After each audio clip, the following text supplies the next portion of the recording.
불법 사채업자들의 괴롭힘에 시달리다 숨진 30대 싱글맘이 세상을 떠나기 전 경찰에도 피해 상황이 전달됐던 것으로 YTN 취재 결과 확인됐습니다. 당시 경찰은 불법 사금융 범죄를 신속 수사하겠다며 특별 단속을 하고 있었지만 피해자들이 제때 도움을 받기는 쉽지 않았던 것으로 보입니다. 이현정 기자가 보도합니다.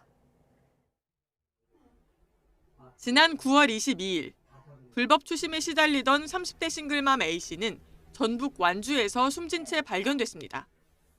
당시 경찰은 별다른 범죄 혐의점이 발견되지 않았다며 사건을 종결 처리했습니다. 그런데 YTN 취재 결과 A씨가 숨지기 10여일 전 이미 불법 추심 피해 상황이 경찰에 전달됐던 것으로 확인됐습니다.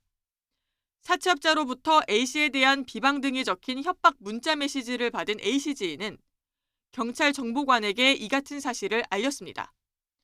하지만 이런 상황은 A씨가 숨진 뒤에야 서울경찰청에 보고됐고 그 사이 A씨를 보호하기 위한 조치는 이루어지지 않았습니다.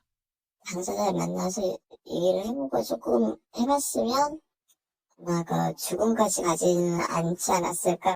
바라는 게 있으면 도와주겠다. 그렇게 말이라도 했으면 어땠을까. 그리고 정식 수사에 착수한 건 그로부터 또 한 달 뒤. 지인이 처음 피해 상황을 알린 지 46일 만이었습니다.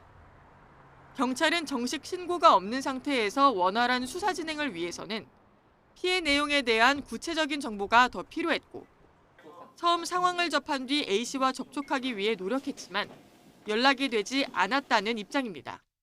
그런데 당시 불법 사금융 특별 단속 중이었던 경찰은 수사 패스트트랙, 신속 수사 전환을 통해 채무자에 대한 신체적, 정신적 피해를 수반하는 사안은 일반적인 사안에 우선에 수사할 수 있도록 맞춤형 별도 관리한다고 홍보했습니다. 하지만 실제로는 피해자 보호와 정보 공유는 물론 신속 수사 전환도 이루어지지 않았던 것으로 보입니다. 게다가 경찰이 수사에 착수한 뒤에도 유족이 사채업자들의 협박에 노출된 채 방치된 것 또한 문제입니다. 잘 죽었다고 하죠. 곁으로 식구들하고 다 보내준다고.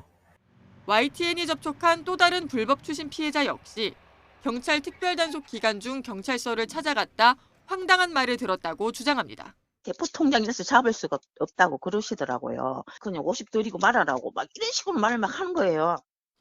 6살 딸을 두고 떠난 싱글맘 사건이 알려진 뒤 대통령이 강력 대응을 촉구하자 경찰은 뒤늦게 불법 사금융 특별 전담팀을 꾸리겠다고 나섰습니다.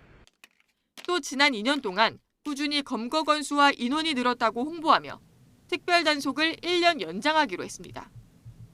하지만 피해자를 보호하고 불법 추심을 뿌리 뽑기 위해서는 경찰 대응에도 변화가 필요하다는 지적이 나옵니다. YTN 이현정입니다.